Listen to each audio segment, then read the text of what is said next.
ए हटो हटो हटो हटो हटो हटो हटो हटो।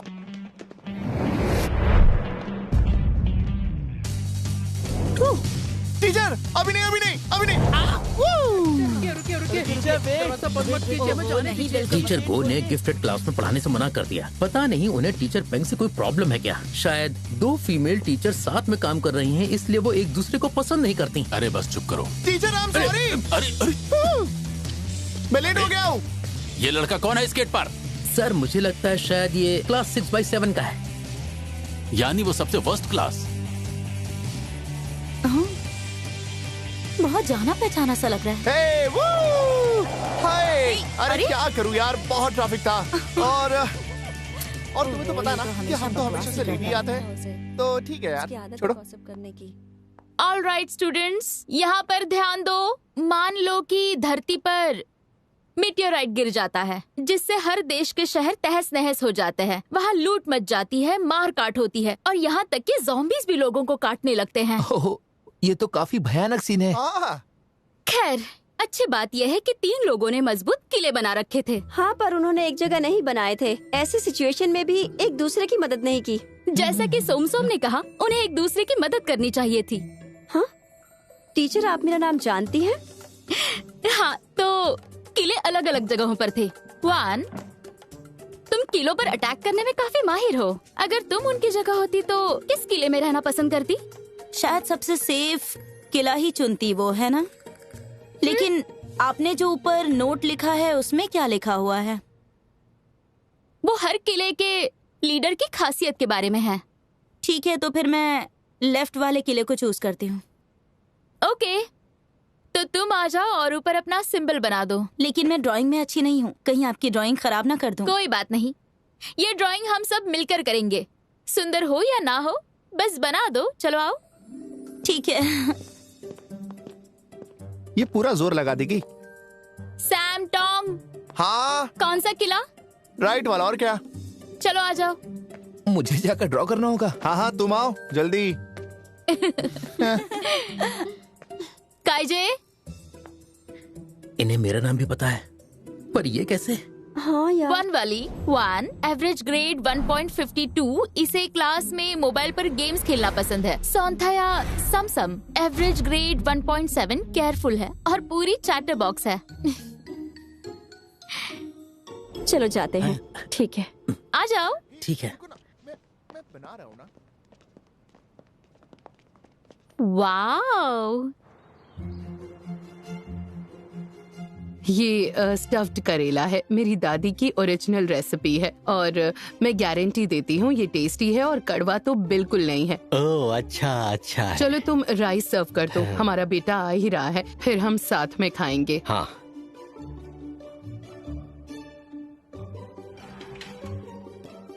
ओह शिवा, थके हुए लग रहे हो। दोस्तों से compete कर रहे हो ना? हाँ डैड, कोशिश कर रहा हूँ पर काफी मुश्किल है।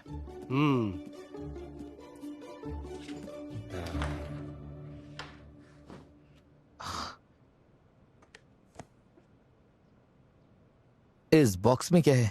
मुझे भी नहीं पता, लेकिन ये तुम्हारे नाम से आया है। तुमने कुछ ऑर्डर किया था क्या?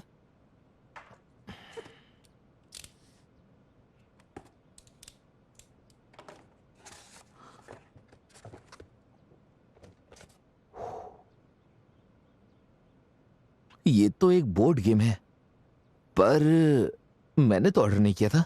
वो मैंने ऑर्डर किया था, शायद नाम गलत लिखा होगा। खैर, आज साथ में खेलते हैं। ठीक है, मैं पहले नहा लेता हूँ। ठीक है।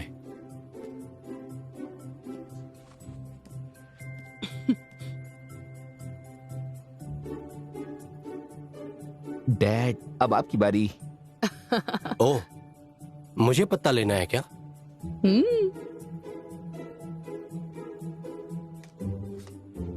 हे, ये तो बेकार कार्ड आ गया। Game over dad.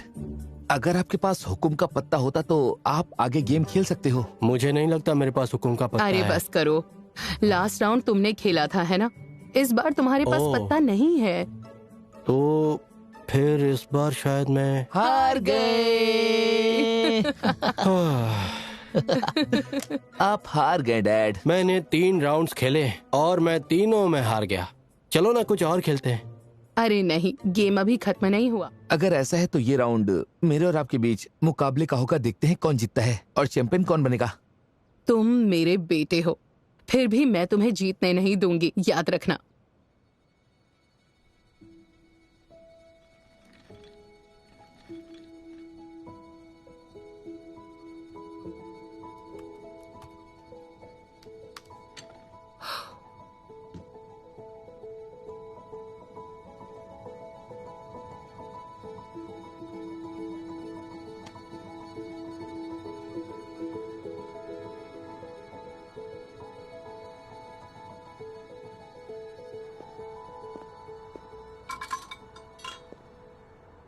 आप कहाँ हैं टीचर धाविन? रास्ते में हूँ, थोड़ा टाइम लग सकता है।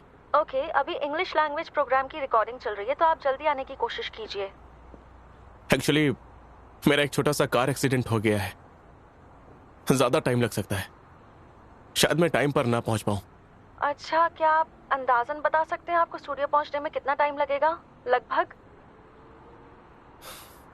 अगर कोई गराज या मैकेनिक मिल गया तो मैं जल्दी आ जाऊंगा। अच्छा ठीक है, पर जो भी हो हम आपका यहाँ वेट कर रहे हैं, ठीक है? पहले हमें स्टूडियो चेक करना पड़ेगा। प्लीज हमें अपडेट देते रहिएगा कि आप कब तक आ पाएंगे। ठीक है। अरे यार, धाविन सर ने तो फिर से शूटिंग क्यों की वाट लगा दी है। लगता है रिकॉर्डिंग नहीं हो पाएगी।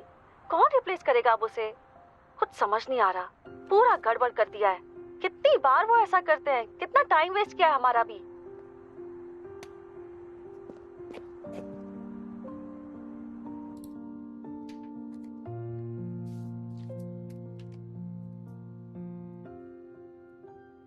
पहले हमने 3 किंगडम्स के कैरेक्टर्स की कैरेक्टरिस्टिक्स और पर्सनालिटी के बारे में पढ़ा। अब मैं चाहती हूँ कि तुम लोग खुद को स्टोरी के किसी एक कैरेक्टर से कंपेयर करो, किसी एक को चूज करो, फिर जो एक्सरसाइज क्वेश्चंस मैंने दिए हैं उनके आंसर्स लिखो। तो पहला सवाल है, तुम में और उस कैरेक्टर में कौन सी चीज कॉमन है? 4 व्हील्स है, घोड़े के 4 पैर है। मुझे काऊ काऊ पसंद है। क्या पता उसे स्केटबोर्डिंग पसंद हो या फिर हॉर्स राइड करना। दूसरा सवाल है, वो चीज जो तुम में और कैरेक्टर में कॉमन नहीं है, लेकिन तुम चाहोगे कि वो क्वालिटी तुम में हो या तुम उसके जैसे बन सको। मैं लियांग जैसी इंटेलिजेंट बनना चाहती हूँ, ताकि मैं कोई भी गेम में हारू ना। अगर वो सेम टीम में खेलता तो शायद उसकी तरह मैं हमेशा जीतती। और आखिर में तीसरा सवाल, मैं चाहती हूँ कि तुम सब अपने ड्रीम्स उस कैरेक्टर के साथ शेयर करो। मिस्टर सुन खुअन, भले ही आप मुझे पसंद हैं, पर मैं आपके जैसा वॉरियर नहीं बनना चाहता। मैं म्यूजिशियन बनना चाहता हूँ। सॉन्ग्स कंपोज करना, म्यूजिक बजाना और लोगों को खुशियाँ देना, ये आपसे बिल्कुल अलग है।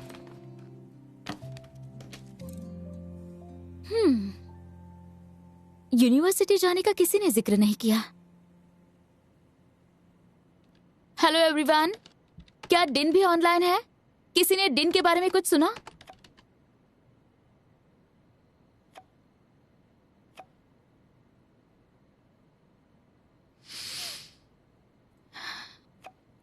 उसका नंबर चेंज हो गया टीचर, ये वाला नंबर ट्राई कीजिए। वो ज्यादातर बिजी रहता है।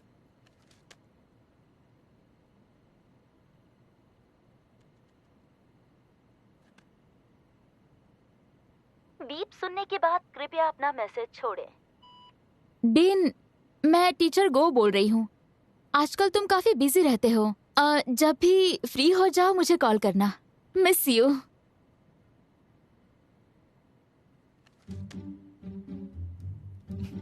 सैम की एडजस्ट करो, हमारी पिछाई जा रही है। अच्छा हाँ ठीक है। हाँ ये सही रहेगी। हाँ मुझे भी ऐसा ही लगता है। तुम लोग यहाँ क्या कर रहे हो? वापस क्लास में जाओ, टाइम हो गया। सर हम अभी भी पढ़ ही रहे हैं। मुझसे झूठ मत बोलो, मुझे सब दिखाई देता है। ये गिटार बजाने या गाना गाने या स्केटबोर्ड चलाने का टाइम नहीं है। चलो सब अपने क्लास में जाओ। सर बच्चे झूठ नहीं बोल रहे हैं, ये मेरी ही क्लास चल रही है। ग्रुप प्रोजेक्ट पर काम कर रहे हैं। इसे पढ़ाई नहीं कहते, इसे दूसरों को डिस्टर्ब करना कहते हैं। आखिर तुम पढ़ा क्या रही हो हैं? सब बच्चे अपने अपने क्लास में पढ़ रहे हैं और तुम यहाँ क्लास टाइम में इतना शोर मचा रही हो जिससे बाकी क्लासेस डिस्टर्ब हो रही हैं, समझ गई? सर यही मेरा पढ़ाने का तरीका है। और सर आपको उनका सामान जब्त नहीं करना चाहिए था, मुझे उनके लिए बुरा लग रहा है। तुम हमेशा ऐसा ही करती हो, उन्हें जो मन में आए करने देती हो। सर ये क्लास 6-7 के स्टूडेंट्स हैं। इनकी एनर्जी दूसरी क्लासेस के स्टूडेंट से अलग है। ये प्रैक्टिकल तरीके से सबसे अच्छा सीखते हैं, इसलिए मैं एक्टिविटीज पर ज्यादा जोर देती हूँ सर। मुझे इससे मतलब नहीं कि ये बच्चे कैसे सीखते हैं या तुम कैसे पढ़ाती हो। इम्पोर्टेंट बात यह है कि इनका शोर दूसरे बच्चों को भी डिस्टर्ब कर रहा है, समझी?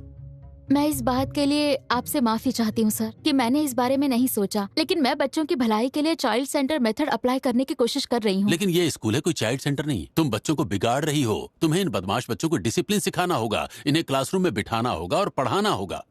जी सर। गिफ्टेड क्लास के बच्चों पर अपनी एनर्जी लगाने के बजाय उन पर लगाओ जो टॉप पर आने के लिए रेडी हैं। तुम एनर्जी उस क्लास पर वेस्ट कर रही हो जो बिल्कुल बेकार है। सर अगर ऐसा है तो क्या मैं उन्हें कहीं और पढ़ा सकती हूँ? क्यों, अभी के क्लासरूम में क्या प्रॉब्लम है? उसमें क्या खराबी है? जैसा कि सर मैंने आपको बताया था, इस क्लास में हाई एनर्जी किड्स ज्यादा हैं, इसलिए मैं जगह चेंज करने की रिक्वेस्ट कर रही हूँ। टीचर आ गई, टीचर आ गई। देखो आ रही है। टीचर को आ गई। चलो। Thank you teacher. Thank you teacher. वाह thank you. Thank you teacher. देखो देखो मेरा बेबी वापस आ गया। प्रिंसिपल के सामने हमने ऐसी हरकत की, उसके लिए वी आर सॉरी। कोई बात नहीं, क्लासरूम के बाहर एक्टिविटीज करना प्रॉब्लम नहीं है, लेकिन शोर की वजह से दूसरी क्लासेस को डिस्टर्ब हो रहा है, ये बड़ी प्रॉब्लम है। तो फिर हम बाहर अब स्टडी नहीं कर सकते क्या? सही कहा, लेकिन पढ़ने के लिए नई जगह ढूंढेंगे। इसका मतलब यह है कि मैं गिटार बजा सकता हूँ। धीरे बोलो। चलो आओ मेरे साथ जिम की तरफ चलो। अरे धीरे चलो अब गाना गाएंगे। क्या बात है?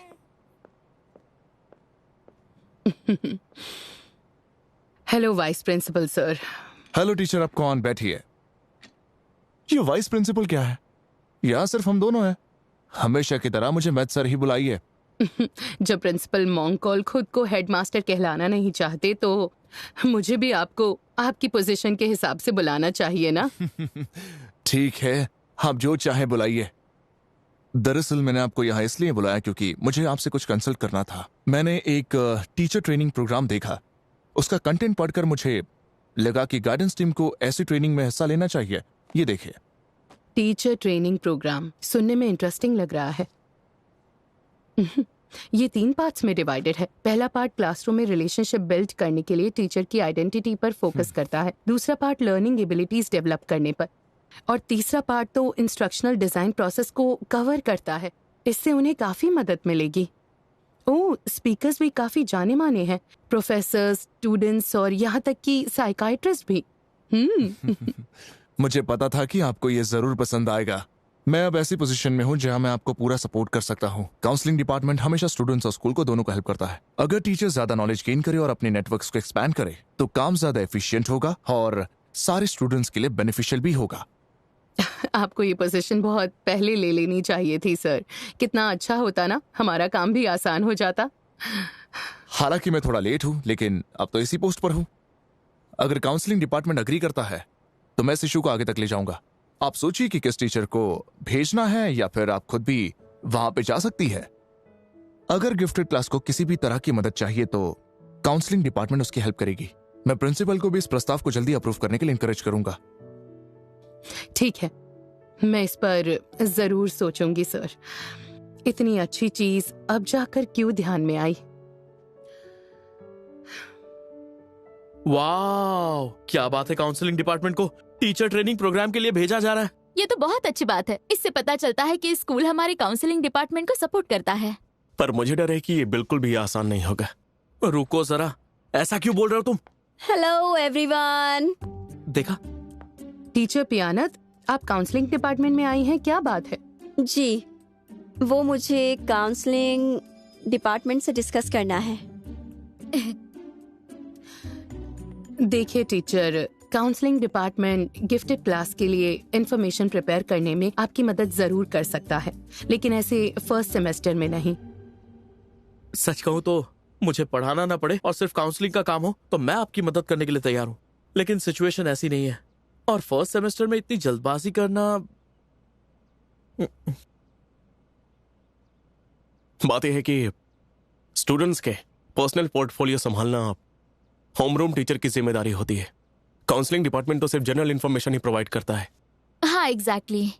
ज्यादातर होमरूम टीचर्स ही स्टूडेंट्स की इंडिविजुअल आदतें हमसे बेहतर जानते हैं। मैं समझती हूँ। लास्ट ईयर टीचर गो ने गिफ्ट क्लास के पोर्टफोलियोज को खुद ही संभाला था, लेकिन इस साल प्रिंसिपल ने रिक्वेस्ट की है कि मैं काउंसलिंग डिपार्टमेंट से इसके लिए मदद मांगूं और सिर्फ गिफ्ट क्लास के लेसन्स ही प्रिपेयर करूं।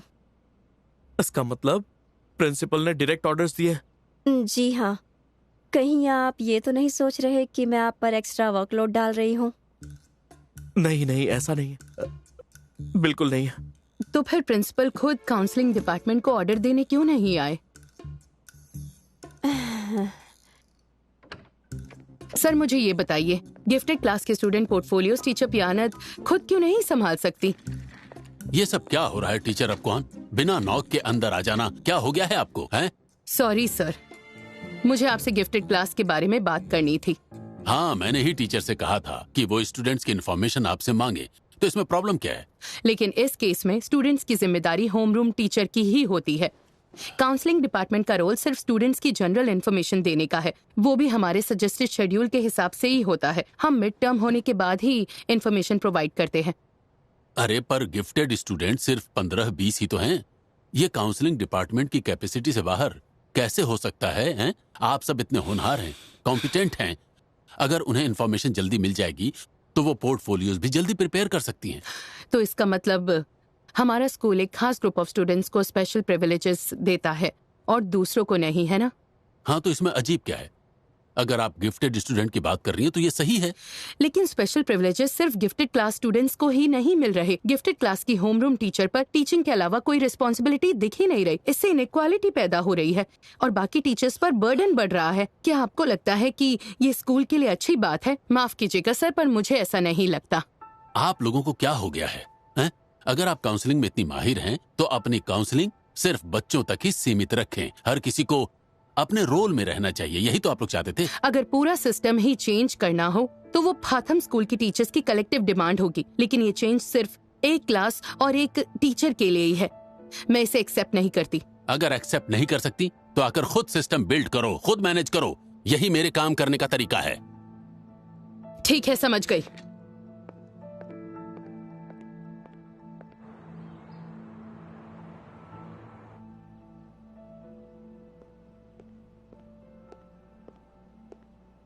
मुझे लगा कि मैं ही सबसे पहले आया। मैं बस 10 मिनट पहले ही पहुंची हूँ। फिर भी मैं तो हार गया। मुझे पता नहीं था कि तुम भी इतने कम्पिटिटिव हो। हाँ वेल, मैं ये नहीं चाहता कि लोग मुझे नाकारा समझे। लेकिन तुम्हें ऐसा क्यों समझेंगे? क्लासरूम में पढ़ाते हो, टीवी पर पढ़ाते हो, काउंसलिंग भी करते हो। इसमें नाकारा होने जैसे कोई बात नहीं। क्योंकि मैं एक साथ बहुत सारी चीजें कर रहा हूं, इसलिए मैं क्लासरूम और टीवी दोनों जगह पढ़ाने के लिए टाइम मैनेज नहीं कर पाया।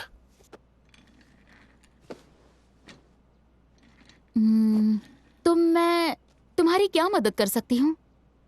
नहीं थैंक यू, तुम्हारे पास पहले से ही बहुत कुछ है। तो तुम आज गिफ्ट क्लास के पोर्टफोलियोज को प्रिपेयर करने के लिए जल्दी स्कूल आ गई है ना? जब मैंने खुद ही बहुत सी चीजें करने का फैसला किया है तो उसकी जिम्मेदारी भी मुझे खुद ही उठानी चाहिए। मैं नहीं चाहता कि जिसे मैं पसंद करता हूं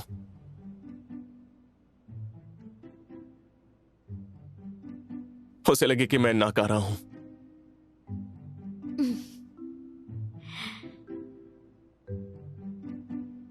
अच्छा,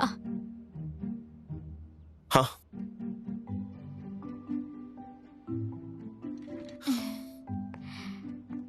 तो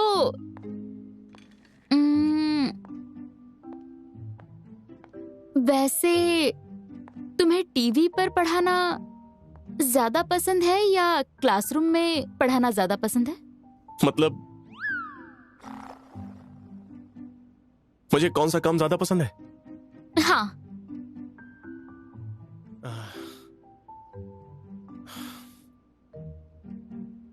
क्लासरूम में पढ़ाने का यह फायदा होता है कि मैं स्टूडेंट्स के रिएक्शंस तुरंत देख सकता हूं और उसी हिसाब से कंटेंट एडजस्ट कर लेता हूं, भले जो मैंने प्रिपेयर किया हो वो अलग ही क्यों ना हो। टीवी पर पढ़ाने में स्टूडेंट से डायरेक्ट इंटरेक्शन नहीं होता है, इसलिए कंटेंट ऐसा प्रिपेयर करना पड़ता है जो ज्यादा स्टूडेंट्स को कवर कर सके। ये बहुत मुश्किल होता होगा ना, बिना ये जाने कि लर्नर्स कौन है कंटेंट प्रिपेयर करना। फिर भी सच कहूं तो टीवी पर पढ़ाने से क्लासरूम के मुकाबले ज्यादा स्टूडेंट्स तक पहुंचा जा सकता है। कुछ स्टूडेंट्स पढ़ाई में पीछे रह जाते हैं और कुछ के पास ट्यूशन के लिए पैसा भी नहीं होता। तो मैं उम्मीद करता हूं कि टीवी पर पढ़ाने से कम ऐसे स्टूडेंट्स की मदद हो पाए। तुम बहुत अच्छे हो। तुम्हारे मुंह से ये सुनकर मुझे बहुत अच्छा लगा।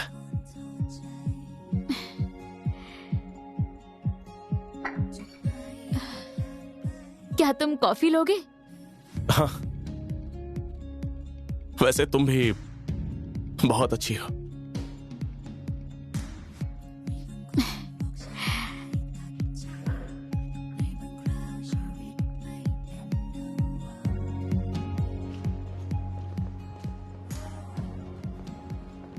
देखिए, मुझे माफ कर दीजिएगा, मैं आपको तुरंत जवाब नहीं दे पाई। अरे माफी की जरूरत नहीं है, ये जिंदगी का एक इम्पोर्टेंट फैसला है तो सोच समझकर ही तय करना जरूरी होता है। आपने बिल्कुल सही किया।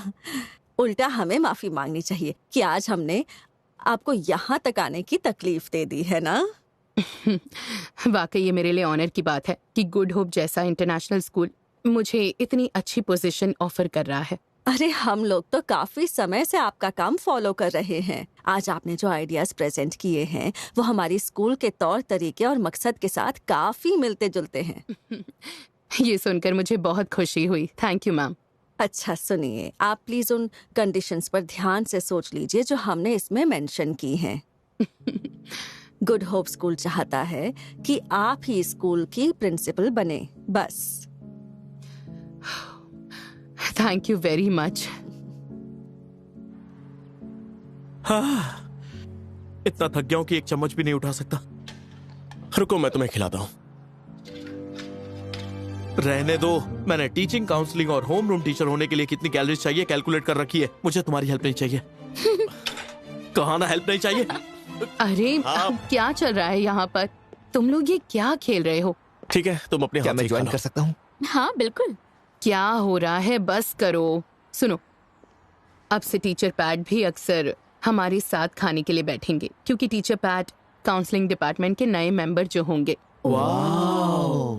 ये तो कमाल की बात है। Welcome teacher PAT. Thank you. इस सेमेस्टर में टीचर पैट हमारे साथ सीखेंगे और कुछ एक्टिविटीज में पार्टिसिपेट करेंगे, लेकिन नेक्स्ट सेमेस्टर से ये हमारे साथ इसी रूम में बैठेंगे। मैं सबकी गाइडेंस में रहूंगा। मैं काउंसलिंग फील्ड में बिल्कुल नया हूँ, तो अगर कोई सजेशन होता है तो बेझिझक मुझे बता सकते हैं। Welcome on board. टीम में आपका स्वागत है। Thank you. Oh teacher Paul, जरा इन्हें काम के तरीके समझा देना। मैं समझाऊं? थाविन को क्यों नहीं कहती कि समझा दे? अरे या फिर आप भी तो समझा सकती हो ना। क्योंकि मेरे बाद तुम्हें इस ग्रुप में सीनियर हो, तुम इसे सिखाने के लिए बिल्कुल केपेबल हो, तुम ये कर सकते हो। अब तुम्हें थोड़ा मैच्योर होना पड़ेगा क्योंकि मैं हर समय तुम्हारे साथ नहीं रह सकती हूँ। मुझसे ज्यादा उम्मीद लगा ली है।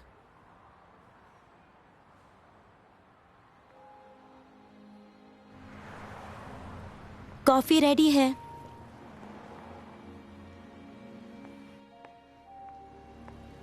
ये लीजिए। Thank you so much.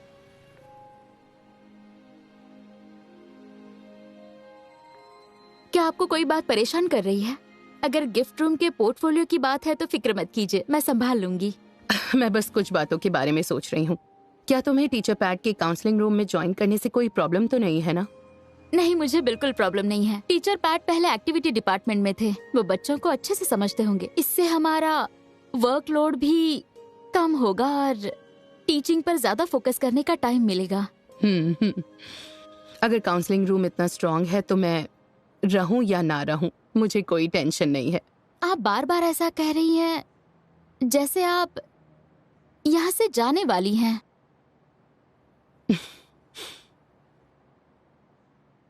देखो, ये प्रोफेशन ये एक प्लांट की तरह होता है टीचर को। अगर ये सही जगह पर हो तो बहुत खूबसूरती से ग्रो करता है, पर अगर ये अनचाही जगह पर हो तो बीज चाहे कितना भी अच्छा क्यों ना हो, ये अपने पूरे पोटेंशियल के साथ बढ़ नहीं पाता। तो आप कब जाने वाली हैं? सही टाइम पर मैं बता दूंगी, लेकिन अभी सबसे जरूरी बात यह है कि हम अपना बेस्ट दें। चलो, मेरी क्लास का वक्त हो गया है। ठीक है, बाद में मिलते हैं।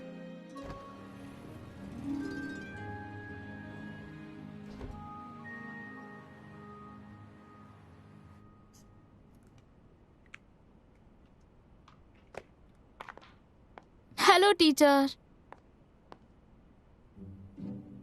वाह टीचर गो, सिर्फ एक हफ्ते में आपने इतनी डिटेल्ड इन्फॉर्मेशन तैयार कर दी। मैंने पिछले साल ही ये प्रिपेयर कर ली थी। मैंने वही टॉपिक्स चुने हैं जो स्टूडेंट्स को इंटरेस्टिंग लग सकते हैं। आपने जो भी प्रोजेक्ट्स रिकमेंड किए हैं वो काफी इंटरेस्टिंग हैं। दरअसल इस साल स्टूडेंट्स साइंस रिलेटेड फैकल्टीज में काफी इंटरेस्टेड लग रहे हैं। इंफॉर्मेशन प्रोसेस करना आसान हो समझ गया गई। है। ओह, जल्द ही फिजिक्स ओलंपियाड कंपटीशन होने वाली है और एक ट्रेनिंग कैंप भी है। उसके डॉक्यूमेंट्स देख लीजिए। वैसे गिफ्ट क्लास को आपको मेरे साथ मिलकर पढ़ाना चाहिए था। अगर आप होती तो स्टूडेंट्स जरूर यूनिवर्सिटी एंट्रेंस एग्जाम पास कर लेते, जैसे कि हमारे प्रिंसिपल चाहते हैं। इसके लिए सिर्फ तुम ही काफी हो। देखो ना, तुम हर स्टूडेंट के लिए ऐसे बड़े बड़े नोट्स जो तैयार कर रही हो। दरअसल मुझे लगा कि आप मुझसे नाराज हैं, इसीलिए आप गिफ्ट क्लास को नहीं पढ़ा रही हैं। नहीं, ऐसा नहीं है। मुझे लगता है कि इस साल स्टूडेंट्स को तुम्हारे जैसे टीचर की जरूरत है जो उन्हें समझती हैं। मैं पढ़ाने में इतनी अच्छी नहीं हूँ। मैं ज्यादातर एक्टिविटीज क्रिएट करने में अच्छी हूँ। इन्फॉर्मेशन के लिए आपका बहुत बहुत शुक्रिया टीचर गो। मैं अपने स्टूडेंट्स को फॉरवर्ड कर दूंगी। मुझे पूरा यकीन है कि इस साल गिफ्ट क्लास के सारे स्टूडेंट्स आसानी से पास कर लेंगे। Thank you so much. हाँ, तुम ये वाला प्रिपेयर करो ना। हाँ, ये तो मैंने कर लिया। ये वाला बाल तो सही देखो, लग रहा है। हेयर स्टाइल कमाल की है। ठीक है। हैंडसम। कोरस ऐड करना चाहिए। ठीक है। गाइस, टीचर गो आ गई। बैठ जाओ, बैठ जाओ, बैठ जाओ। चलो चलो जल्दी जल्दी। रिपोर्ट लिखने का टाइम आ गया। आते हैं, चलो। सब कैसे हैं? असाइनमेंट्स रेडी है? यस हाँ, मैम, ready है। रेडी है। चलो शुरू करो। हाँ हाँ। तो चलिए शुरू करते हैं। Guan you goes to surf और काव काव वाले एपिसोड में हमारा ग्रुप वो वाला हिस्सा प्रेजेंट करेगा जहां काव काव चीची शहर में लियू बी को हराने के लिए अपनी सेना ले जाता है। जांग फे खुद वॉलंटियर करता है कि काव काव के कैंप पर रेड करे ताकि उनका राशन कम हो जाए और लड़ाई रोकने पर मजबूर हो जाए। काइजे जांग फे की साइड पर होगा अब और वान देखते हैं काव काव कौन की साइड पर जीतेगा। और वान काव काव के साइड पर है। अगर सब रेडी है तो चलिए फिर शुरू करते हैं। Let's go. चलो, मारो इन्हें। अभी सेव करो, बाद में उठा लेंगे। आओ बेटे आओ। इस वक्त जांग फे काव काव के कैंप पर रेड कर रहा है। बेचारे। आओ आओ आओ, आ जाओ आ जाओ, लड़ो लड़ो।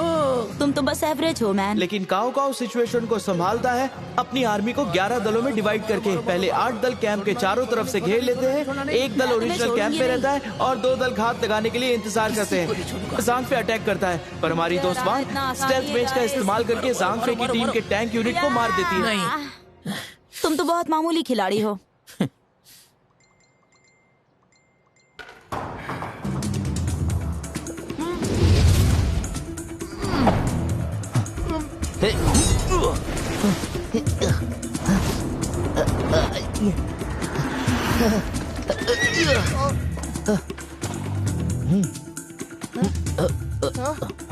मैं तो काओ काओ के जाल में फंस गया। ज़ैंफे, सरेंडर कर दो। मैंने शियापी और चीबी में घात लगाने के लिए अपनी सेनाएं तैनात कर दी हैं। अब तुम बच नहीं पाओगे। मैं सरेंडर नहीं करूंगा।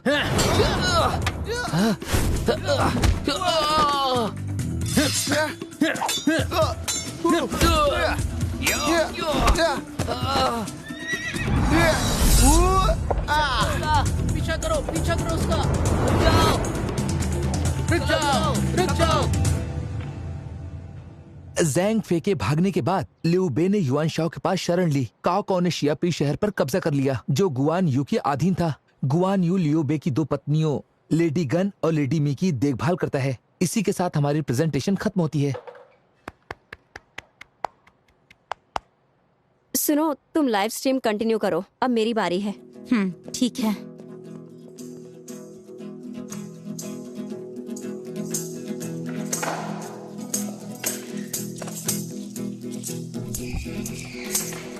One, 2, 3, go! ที่จะก้าวข้ามถึงน้ำผู้กา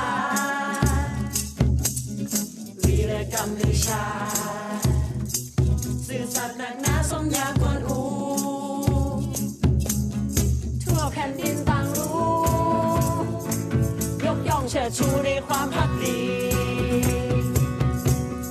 แม้โจโฉทำดีกี่ครั้งหวังซื้อใจข้าไม่หวั่นไหวยังระลึกคุณเหล่าปีที่ชาติแม้โจโฉมาเสกเท่ายอดอาชาข้าจะจากไปขี่พลีเมื่อได้ยินข่าวพี่ชายนี่คือบทลำนั้นที่จะก้าวข้ามถึงน้ำปวดอู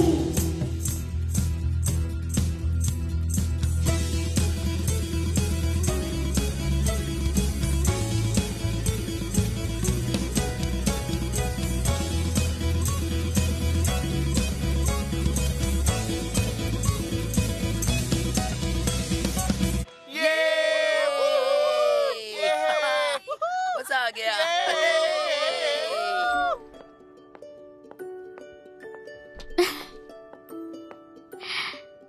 अरे वाह, काफी खुश लग रही हो तुम। लगता है स्टूडेंट्स की प्रेजेंटेशन काफी पसंद आ गई।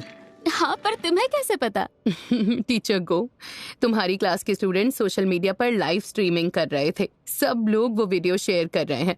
तो क्या आप लोगों ने भी देखा? ये टीचर पॉल की वजह से हुआ। ये चुपके से अपना फोन निकाल कर हमें देखने के लिए बुला रहे थे, लेकिन वीडियो देखकर मजा बहुत आया। बच्चों ने तो कमाल कर दिया। उनका प्रेजेंटेशन स्टाइल और उनका कंटेंट बहुत ही अच्छा था। अनबिलीवेबल। वो शरारती हैं, वो इतना मीनिंगफुल कुछ बनाएंगे यकीन नहीं होता। मुझे तो लगा वो सिर्फ मस्ती कर सकता है। असल में वो काफी होशियार बच्चे हैं। मुझे उनका गाना बहुत पसंद आया। ओ, वो सैम के ग्रुप का था। उन्होंने वो सॉन्ग खुद कंपोज किया। ओह, सच में?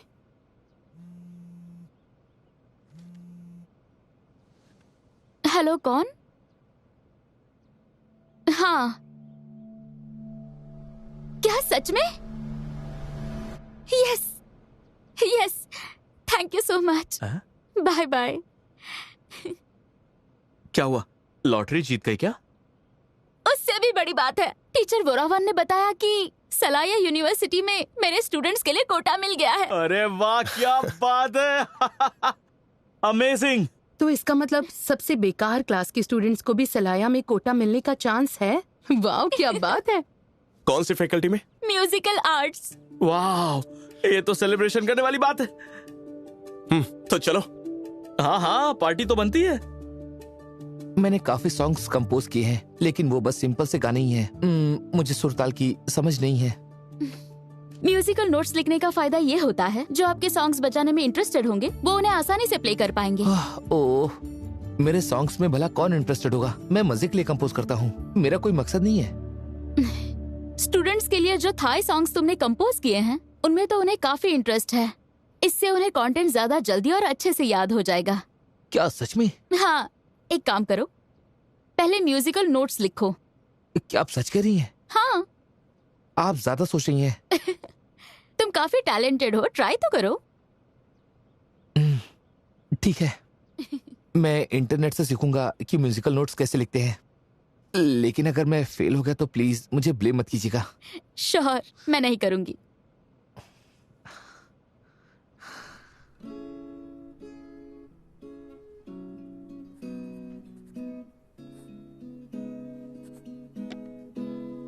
मुझे पढ़ाई बिल्कुल भी पसंद नहीं है और जब मुझे मार्क्स कम आते हैं तो डांट पड़ती है, इसलिए स्केटबोर्डिंग करना ही प्रेफर करता हूँ। मजा आता है और मैं बहुत फ्री फील करता हूँ।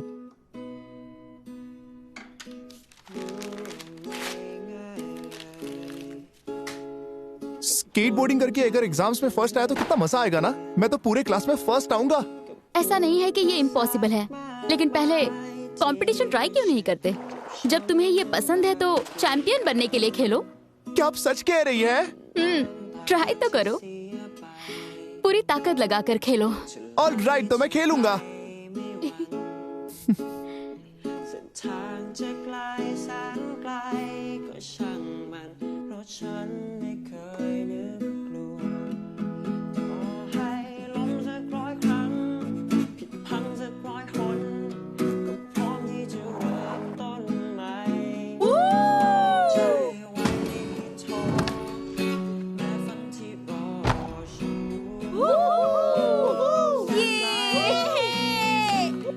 क्या ये सच में तुमने लिखा है?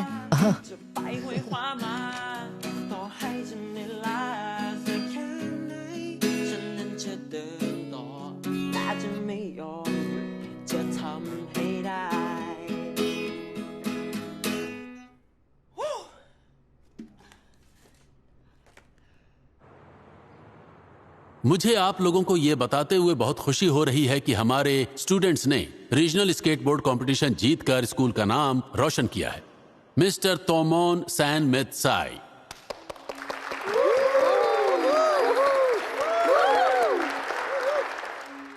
कृपया आगे आओ और फाथम स्कूल की तरफ से सर्टिफिकेट रिसीव करो, जो कि तुम्हारी उपलब्धि है। जोरदार तालियां प्लीज।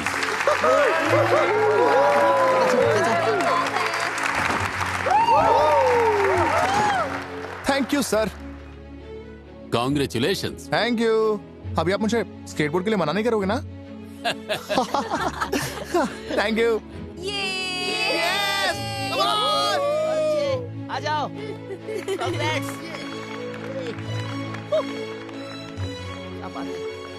ये तो तुम्हारी क्लास का बच्चा है। हाँ, काफी फोकस होकर पढ़ाई करता है ना? अब ये दोनों पर फोकस करता है। स्टूडेंट को पढ़ाई को निग्लेक्ट नहीं करना चाहिए।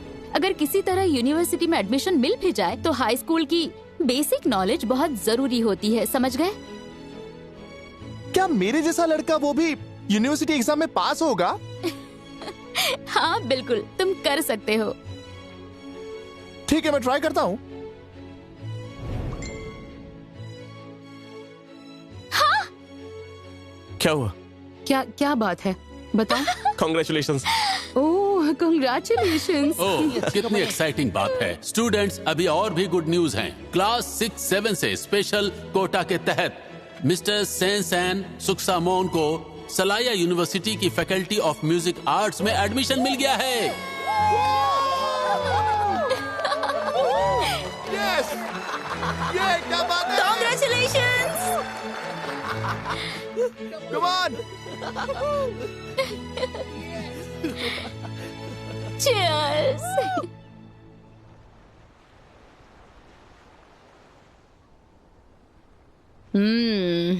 बहुत टेस्टी है। आप सबको बहुत बहुत थैंक्स। टीचर गो के नाम चीयर्स और उस स्टूडेंट के नाम भी, और हमारे स्केटबोर्डिंग चैंपियन के नाम भी। टीचर गो ने मेहनत करके एक स्टूडेंट को हाई स्कूल से यूनिवर्सिटी तक पहुंचा दिया और एक स्टूडेंट को रीजनल लेवल का स्केटबोर्डिंग चैंपियन बनाया। मुझे तो लगता है वो फ्यूचर में नेशनल टीम में सिलेक्ट होगा।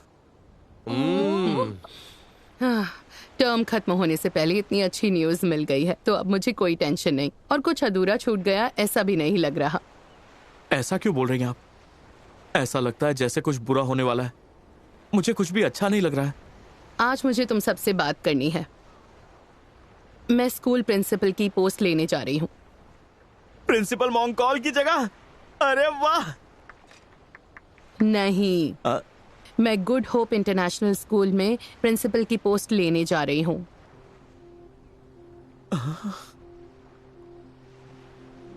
अगले सेमेस्टर से। अगर आप चली गई तो हमारा काउंसलिंग डिपार्टमेंट? तुम सब अच्छे से संभालोगे। तुम सब काफी इम्प्रूव कर चुके हो, खासकर टीचर पॉल।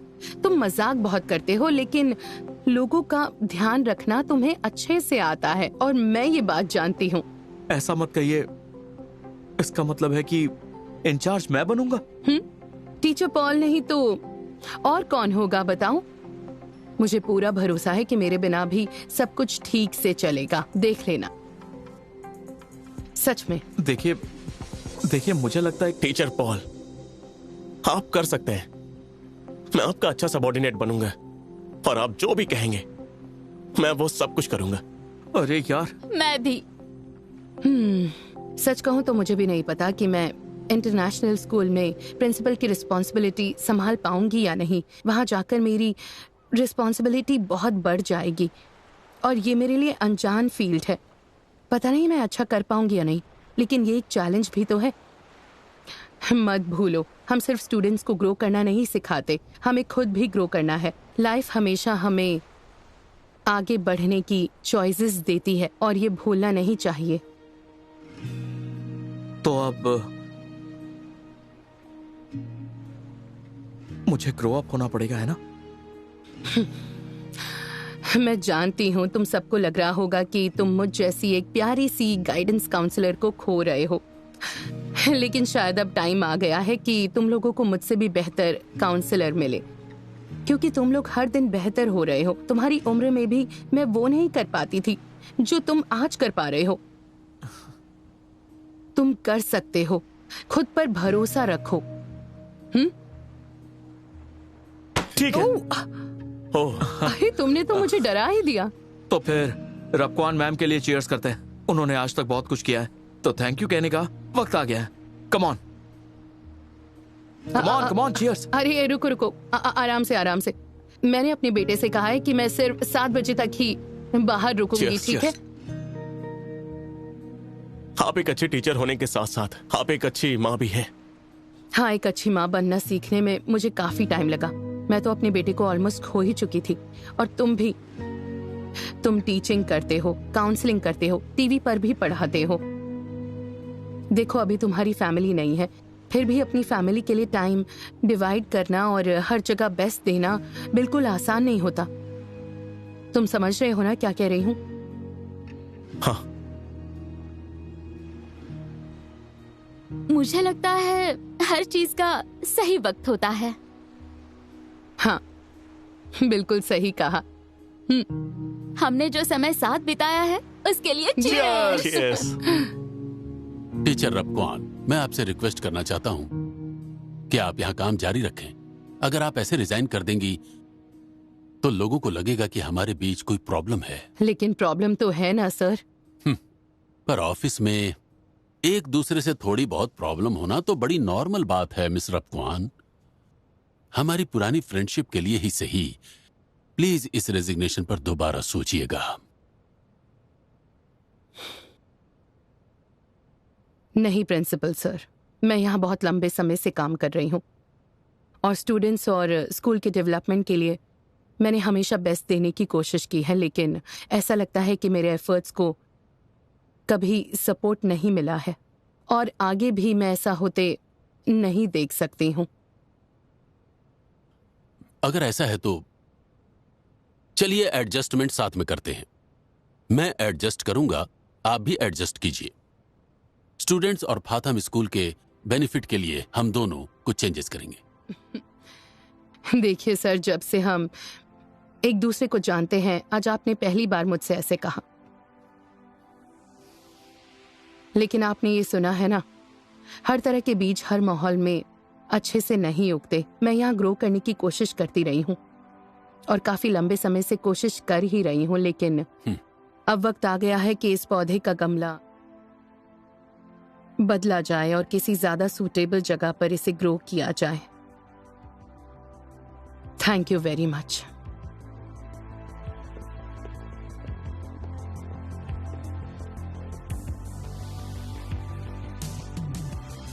और इस तरह टीचर रबकवान ने फर्स्ट सेमेस्टर के आखिरी दिन स्कूल छोड़ दिया। उनके लिए कोई फेयरवेल पार्टी नहीं हुई, जैसे चुपचाप ये मान लिया गया हो कि बदलाव ही जिंदगी का नॉर्मल हिस्सा है। टीचर रबकवान से बिछड़ने का दर्द तो था और फर्स्ट सेमेस्टर का एंड भी कुछ खास नहीं हुआ, लेकिन नया दिन तो आना ही था।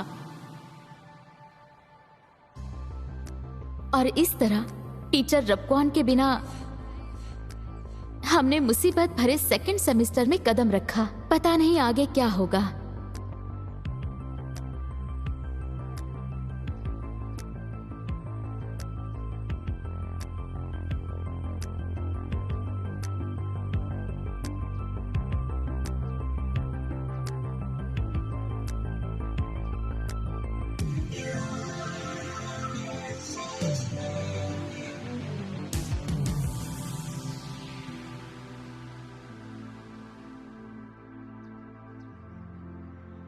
ये तो आप सभी को पता है कि सेकंड सेमेस्टर सभी स्टूडेंट्स के लिए बहुत ही ज्यादा इंपॉर्टेंट होता है,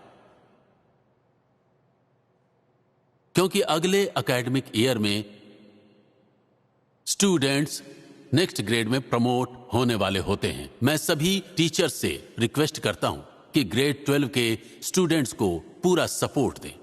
आइए ग्रेजुएशन के बाद उन्हें एक सही रास्ता ढूंढने में गाइड करें। इसी सिलसिले में हमारे ग्रेड 12 के 6 स्टूडेंट्स पोर्टफोलियो राउंड पास करके रेप्यूटेड यूनिवर्सिटीज में एंटर करने जा रहे हैं, जो हमारे लिए गर्व की बात है।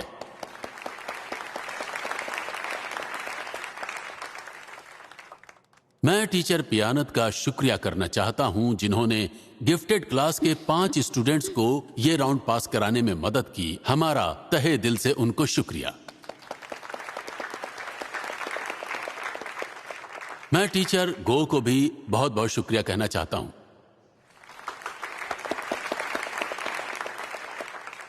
लगता है वो किसी पर्सनल काम में बिजी हैं, लेकिन कोई बात नहीं। मैं टीचर गो का खास तौर पर शुक्रिया करना चाहता हूं, जिन्होंने क्लास 6-7 के स्टूडेंट्स को सलाया यूनिवर्सिटी का एंट्रेंस एग्जाम पास कराने में मदद की।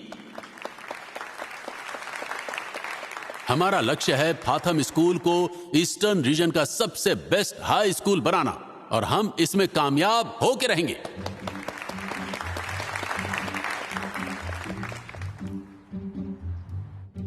मैं ये प्रपोजल प्रिंसिपल को सबमिट कर दूंगा, लेकिन ये गारंटी नहीं दे सकता कि ये अप्रूव हो जाएगा। होम रूम टीचर्स के लिए काउंसलिंग डिपार्टमेंट को समझाने वाली ट्रेनिंग नहीं हुई तो काउंसलिंग डिपार्टमेंट प्रैक्टिकली डूब जाएगा। सेमेस्टर शुरू होने के पहले स्टूडेंट्स एडवाइस लेने आ रहे हैं। लेसन्स प्रिपेयर करने या बाकी काम करने के लिए मुश्किल से टाइम मिलता है। लेकिन ये तो प्राउड होने वाली बात है। इसका मतलब स्टूडेंट काउंसलिंग डिपार्टमेंट सपोर्ट चाहती है। पर सर, हम ही अकेले सपोर्ट सिस्टम नहीं बनना चाहते हैं। सारे टीचर्स को मिलकर बच्चों की हेल्प करनी चाहिए। मैंने ट्रेनिंग में जो भी सीखा है वो सबको कन्वे करना चाहता हूँ, बस ताकि हम मिलकर स्टूडेंट्स का ध्यान रखें। अच्छा, तो इससे हम home room teachers counselling department का वर्कलोड थोड़ा कम कर सकते हैं ना? बिल्कुल सर। नहीं, लेकिन ट्रेनिंग में जो नॉलेज मुझे मिली है वो टीचर्स के साथ शेयर करनी जरूरी है। ठीक है, ये काम नेक्स्ट ईयर कर लेना। अभी सेकंड सेमेस्टर चल रहा है और ग्रेड 12 के स्टूडेंट्स को एग्जाम की तैयारी करनी चाहिए। आप होम रूम टीचर्स को वीकेंड्स पर ट्रेनिंग के लिए नहीं बुला सकते, और ये बात तो तुम जानते ही होगे। लेकिन प्रिंसिपल, अगर हम इस साल काउंसलिंग डिपार्टमेंट को सपोर्ट करें तो हो सकता है कि हमें क्लास 6-7 सेंसन जैसे स्टूडेंट्स और देखने को मिले, जो सलाया यूनिवर्सिटी की फैकल्टी में सक्सेसफुली एंटर कर पाए।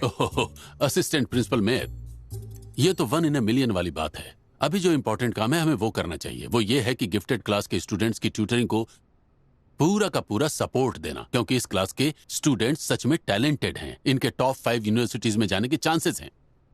लेकिन सर, यूनिवर्सिटी में एडमिशन के अलावा हमें स्टूडेंट्स को यह भी समझाना चाहिए कि वो लाइफ में आखिर करना क्या चाहते हैं। टीचर पॉल, क्या आप टीचर रबकॉन का 2nd एडिशन हैं क्या? प्लीज मेरे प्लान्स में गड़बड़ी मत करो, और ये टीचर ट्रेनिंग वाला मामला नेक्स्ट ईयर कर लेना, समझे? ठीक है? Yes sir.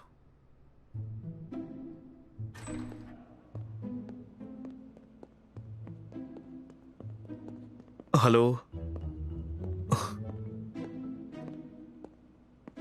तो काउंसलिंग खत्म हो गई? हाँ, खत्म हो गई। ग्रेड 10 के स्टूडेंट्स अभी यूनिवर्सिटी की तैयारी के लिए हमसे एडवाइस लेने आने लगे हैं। शायद उन्होंने सैम को देखा, जिससे उनका कॉन्फिडेंस बढ़ गया। लेकिन पूरे हफ्ते काउंसलिंग करना तो काफी थकाने वाला होगा। हम कर भी क्या सकते हैं। अच्छा, वो होम रूम टीचर ट्रेनिंग का क्या हुआ?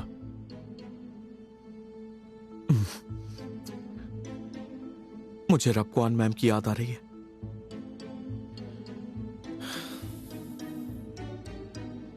तुम घर जा रहे हो?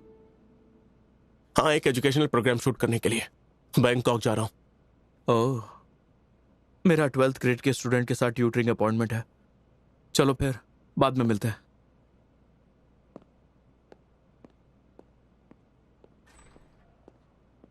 टीचर थाविन, मुझे आपसे कुछ जरूरी बात करनी है।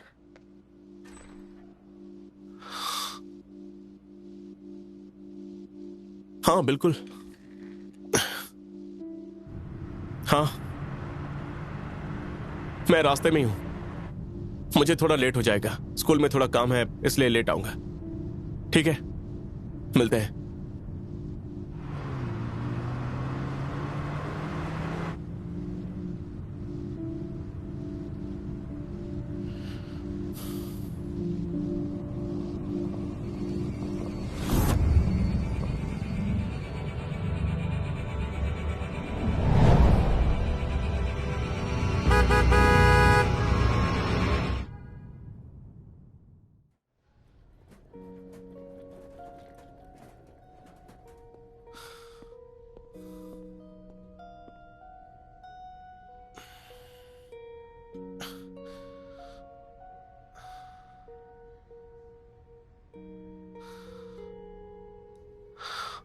Thank you.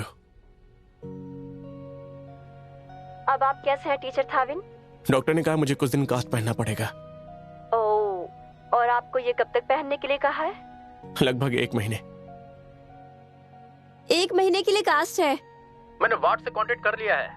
ओह बढ़िया, उसी के साथ शूट करते हैं। हाँ, यही सही रहेगा। ये पास में रहता है, ट्रांसपोर्टेशन आसान हो जाएगा, खर्चा भी कम आएगा। हेलो, हाँ ठीक है, तो सब क्लियर है? मेरी वजह से बेकार में ज्यादा खर्चा उठाना पड़ा, उसके लिए सॉरी।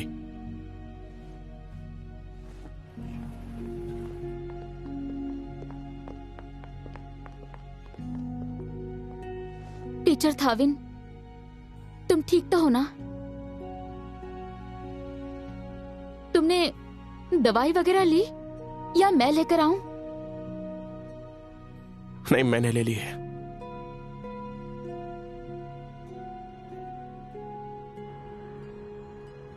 तो ये मेरा पहला आर्टवर्क है जिसे मैंने ओपन सी पर बेचने की कोशिश की।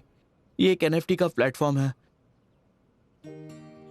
इसने मुझे ये रियलाइज करवाया कि इस दुनिया में कितनी सारी पॉसिबिलिटीज हैं। आखिर कौन सोच सकता था कि आजकल एक डिजिटल गैलरी है जहां हर कोई डिजिटल करेंसी का यूज करके आर्टवर्क्स बाय एंड सेल कर सकता है। इसलिए मेरे हिसाब से स्कूल हर किसी के लिए शायद एकमात्र जवाब और हल नहीं हो सकता। अगर हर कोई जानता है कि उसे क्या पसंद है और उसे पता है कि उसे आगे क्या करना है, तो वो उस चीज को पाने के लिए अपनी पूरी जान लगा देता है। दुनिया में कई पॉसिबिलिटीज है जो आपका इंतजार कर रही हैं।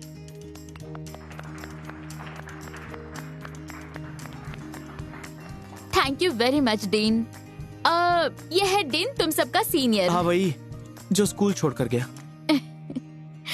हाँ, लेकिन डीन, तुमने स्कूल छोड़ने के बाद क्या किया? मैंने ग्रेड 12 के बाद स्कूल छोड़ दिया था, फिर मैं आर्ट फील्ड में काम करने लगा।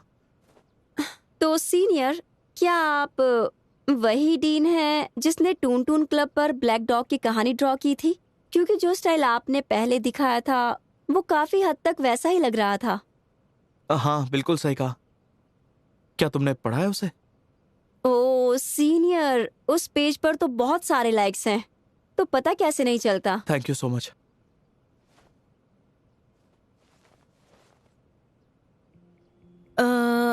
पढ़ाई छोड़ना इतना मुश्किल है क्या? वेल, पढ़ाई छोड़ना उतना मुश्किल नहीं है, बल्कि डिसाइड करना मुश्किल है कि आप ऐसा क्यों करना चाहते हैं। आपको क्या लगता है मुझे क्या करना चाहिए? मैं एकेडमिक्स में इतनी अच्छी नहीं हूँ। मैं प्रोफेशनल ई स्पोर्ट प्लेयर बनने में ज्यादा समय लगाना चाहती हूँ। मैं तुम्हें इसका सीधा जवाब नहीं दे सकता, लेकिन मैं चाहूंगा कि तुम पहले अपने सवाल का खुद जवाब ढूंढो। तुमने जो फील्ड चूज की है वो क्यों की है? क्या तुम्हें सच में वो पसंद है, या तुमने जो चूज किया है वो सिर्फ पढ़ाई से बचने के लिए किया है? मान लो कि अगर हर कोई यूनिवर्सिटी जाने का तय करता है और जब तुम ग्रेजुएट हो जाओ तो क्या तुम फिर भी ई स्पोर्ट्स में compete करना चाहोगी या कुछ और करना चाहोगी? अगर जवाब हाँ है तो वापस जाकर वो करोगी जो तुम्हें पसंद है। अगर हाँ तो मैं तुम्हारे फैसले को सपोर्ट करता हूँ।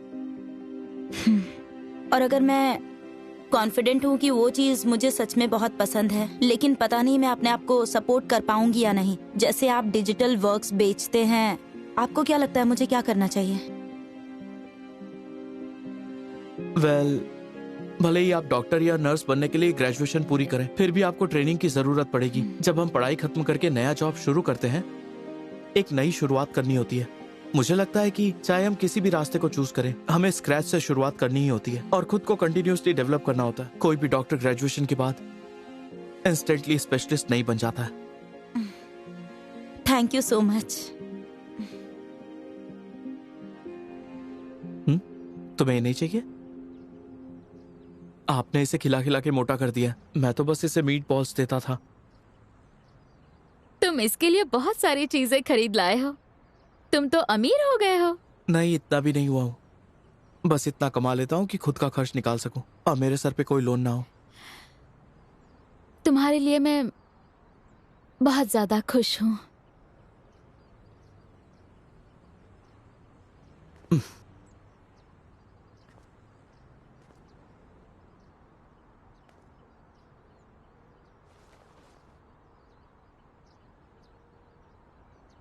बहुत बहुत शुक्रिया आपका, क्योंकि वो आप ही थी जिनकी वजह से मैंने सही रास्ता चुना।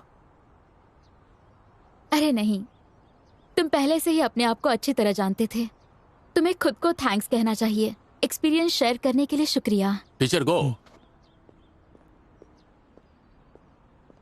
किसी ने मुझे बताया कि आप एक बेकार से फालतू बच्चे को लेकर आई हैं जो स्कूल छोड़ चुका था और उसने स्टूडेंट्स को speech the.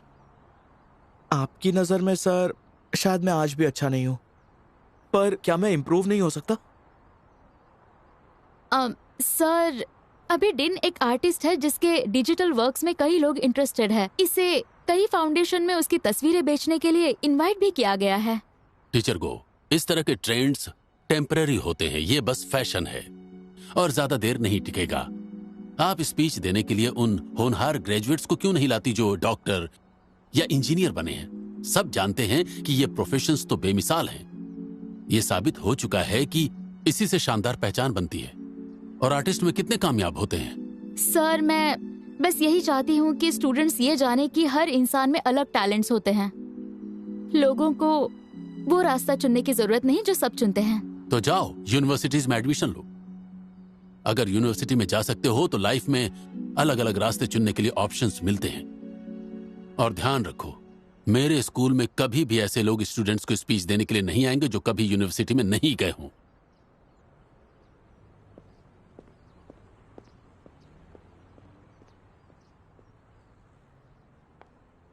I am sorry dean, मेरी वजह से तुम्हें डांट पड़ी। कोई बात नहीं टीचर को, समझ लीजिए आज सर का मूड अच्छा नहीं है। कितने लोग जानते हैं कि जब जाना पहचाना और सुरक्षित रास्ता छोड़ने का वक्त आता है और जाने पहचाने रास्ते से बाहर कदम रखने का फैसला किया जाता है, तो क्या उसे हिम्मत नहीं कहते? क्या आप लोगों को पक्का यकीन है कि आप लोग रिजाइन करना चाहते हो? Yes sir.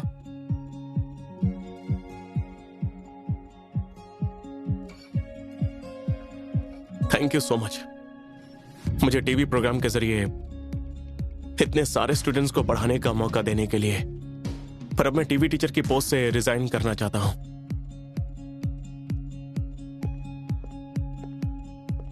हेलो एवरीवन, आज का लेसन शुरू करने से पहले हमारे पास एक एक्टिविटी है जो हम साथ में करेंगे। तो सब लोग अपनी आंखें बंद करो और ये इमेजिन करो कि अपने अगले 10 साल बाद तुम लोग कहां पर होगे और कैसी जिंदगी जी रहे होगे।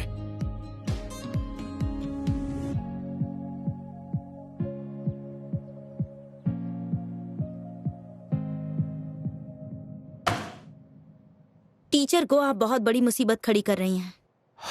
टीचर को आपको पता भी है, मुझे पेरेंट्स के कंप्लेंट की नॉन स्टॉप कॉल्स आ रहे हैं। मुझे समझ नहीं आ रहा है कि आप तो स्टूडेंट्स को भड़का रही हैं, उन्हें हमारे खिलाफ बगावत करने पर मजबूर कर रही हैं। देखिए सर, मेरा ये मानना है कि स्कूल में हर बच्चे के लिए पढ़ाई सूटेबल नहीं होती। कुछ बच्चों को क्लासरूम से ज्यादा प्रैक्टिकल लर्निंग पसंद है। हर बच्चे को वो रास्ता चुनने का हक है जो उसके लिए सूटेबल हो। सर, क्या बकवास है। कैसा बेवकूफी का हक? इस कच्ची उम्र में उन्हें क्या पता होता है? उन्हें क्या समझ? हाँ? स्पीच और एडवाइस देने के लिए उस ड्रॉप आउट स्टूडेंट को लाना सबसे बड़ी गलती थी। मैं जानता था ऐसा ही होगा और हो गया। तो अब क्या करें? अच्छा सुनिए, वॉशरूम के उन 4 बच्चों के अलावा अब 10 से ज्यादा स्टूडेंट्स ने रिजाइन करने की रिक्वेस्ट दे दी है और उनमें से एक गिफ्ट क्लास का भी है। वो सब के सब काउंसलिंग डिपार्टमेंट में गए थे और उन्होंने टीचर गो से बात की है।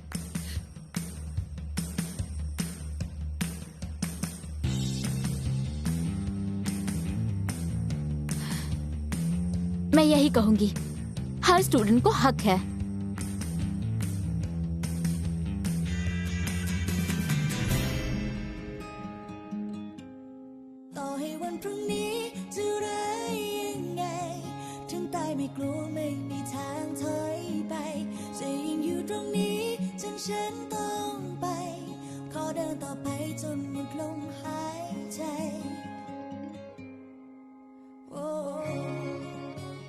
स्टूडेंट्स के रिजाइन करने के मामले को लेकर लगता है कि प्रिंसिपल को इससे फर्क नहीं पड़ रहा है। उन्हें बाकी स्टूडेंट्स से कोई फर्क नहीं पड़ता, उन्हें बस टॉप 5 यूनिवर्सिटीज में जाने वाले स्टूडेंट्स की परवाह है।